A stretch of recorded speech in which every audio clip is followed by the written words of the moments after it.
Hello বন্ধুরা, Pinki kitchen থেকে আপনাদেরকে ওয়েলকাম জানানো হচ্ছে।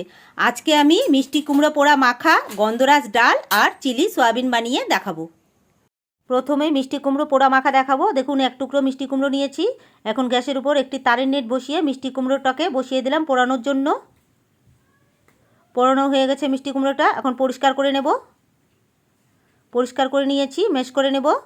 ম্যাশ করা হয়ে গেছে। দুটো শুকনো লঙ্কা পুড়িয়ে নিয়েছি, গুঁড়ো করে দিয়ে দেবো, তাহলে সেন্টটা খুব ভালো হবে। কুচনো লঙ্কা, কুচনো পেঁয়াজ, স্বাদ মতো নুন, কাঁচা সর্ষের তেল। এখন হাত দিয়ে খুব ভালোভাবে চটকে নেব। দেখুন, চটকে নিচ্ছি। একবার এভাবে মিষ্টি কুমড়ো পোড়া মাখা খেয়ে দেখবেন, খেতে অসাধারণ লাগে। এখন দেখাবো গন্ধরাজ ডাল। আগের থেকেই আমি ডাল সেদ্ধ করে রেখেছি হাঁড়ির মধ্যে হলুদ আর নুন দিয়ে। এরপর কড়াইতে তেল গরম করে শুকনো লঙ্কা, পাঁচ ফোড়ন এবং তেজপাতা ফোড়ন দিচ্ছি। ফোড়নটা একটু ভেজে নিয়ে সেদ্ধ করা ডালটা দিয়ে দিলাম।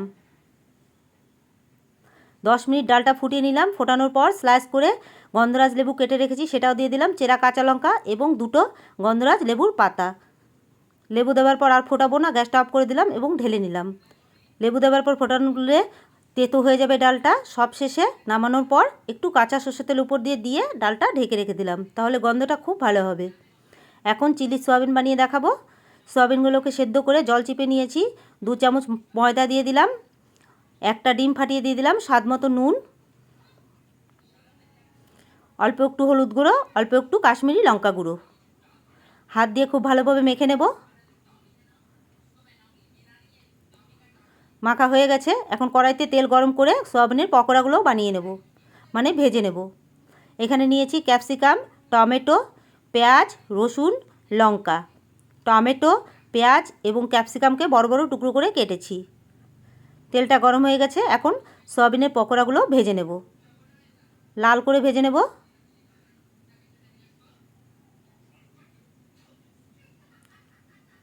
সবগুলো পকোড়া ভাজা হয়ে গেছে, তুলে নিলাম। এখন কড়াইতে যে তেল আছে সেই তেলে পেঁয়াজ, রসুন আর লঙ্কাটা কিছুক্ষণ ভেজে নেব। তারপর টমেটো আর ক্যাপসিকাম দিয়ে দেব। স্বাদ মতো নুন দিয়ে দিচ্ছি।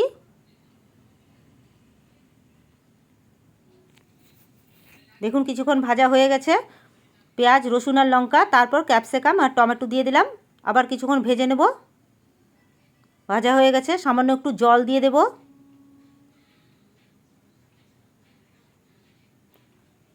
টমেটো সস,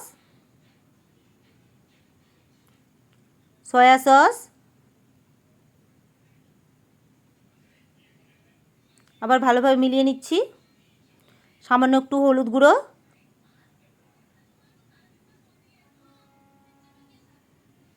কষিয়ে নেব এখন সব উপকরণ। আর সয়াবিনের পকোড়াগুলোও দিয়ে দিলাম। আবার ভালোভাবে মিলিয়ে নিচ্ছি। মেলানো হয়ে গেছে। সামান্য একটু জিরে গুঁড়ো দিয়ে দিলাম। এখন খুব ভালোভাবে কষে নেব।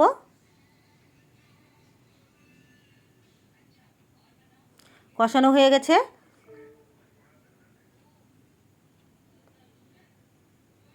আবার একটু গরম জল দিয়ে দিলাম, তাহলে চিলি সয়াবিনটা মাখো মাখো হবে।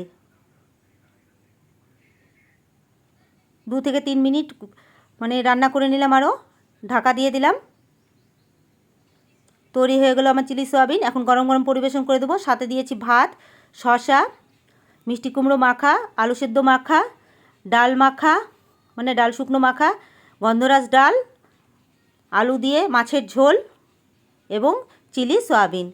প্লিজ বন্ধুরা, আমার রেসিপিগুলো এবং ভিডিওগুলো যদি আপনাদের ভালো লাগে তাহলে একটা লাইক, শেয়ার এবং কমেন্ট করতে ভুলবেন না। আর আমার থালিটা সাজানো কেমন হয়েছে জানাবেন কমেন্ট করে।